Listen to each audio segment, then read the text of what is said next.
दुनिया में जहां पहले ही देश रूस और यूक्रेन आपस में लड़ाई कर रहे हैं, इन दोनों के बीच चल रहा युद्ध करीब 2 साल से जारी है। आपको बताएं तो वहीं अब इजराइल और ईरान, इन दोनों देशों ने फिलहाल तनाव की स्थिति बन गई है। ईरान ने इजराइल पर मिसाइल और ड्रोन से हमला कर दिया है। अब ऐसे में कयास लगाए जा रहे हैं कि कहीं इजराइल ईरान पर परमाणु हमला न कर दे। चलिए जानते हैं कि कितनी ताकतवर इजराइल की परमाणु शक्ति है जो जखीरे में है और कितने परमाणु बम बंद है।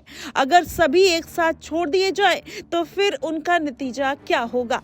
आपको बता दें, इजराइल के पास 80 से 400 परमाणु बम है और इजराइल क्षेत्रफल के मामले में भले ही छोटा हो, लेकिन अपने दुश्मनों से लड़ाई में इजराइल का जज्बा बहुत से देशों से सबसे बड़ा है। वहीं इजराइल पर जब जब अरब कंट्रीज ने हमला किया, तब तब इजराइल ने तगड़ी जवाबी कार्रवाई की है। और अभी हाल में ही ईरान ने इजराइल पर तकरीबन 150 मिसाइलें और ड्रोन से हमला किया। अब माना जा रहा है इजराइल तगड़ी जवाबी कार्रवाई करेगा और इजराइल ने एक न्यूक्लियर पावर कंट्री है। हालांकि इजराइल ने कभी इस बात को लेकर पुष्टि नहीं की है कि उसके पास न्यूक्लियर हथियार है, लेकिन फिर भी यह बात कहीं साफ है कि इजराइल के पास तकरीबन 80 से लेकर 400 परमाणु बम है और इजराइल की तकनीकी काफी उन्नत किस्म की है और इजराइल एक लंबे अरसे से इन परमाणु बमों पर काम करता हुआ आ रहा है। अब ऐसे में माना जा रहा है कि ईरान के लिए आने वाले दिनों में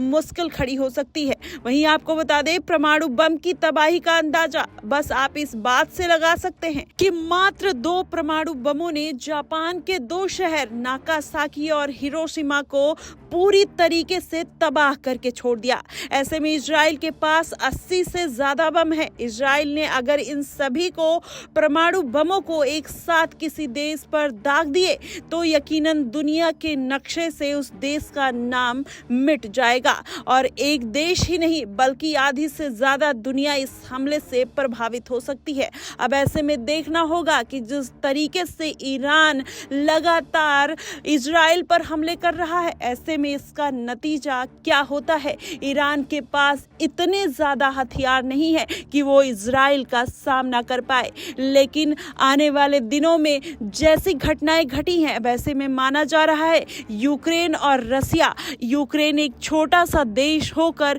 आज 2 साल हो गए लड़ाई लड़ते, तो ऐसे में ईरान और इजराइल की भी स्थिति बनती हुई नजर आ रही है।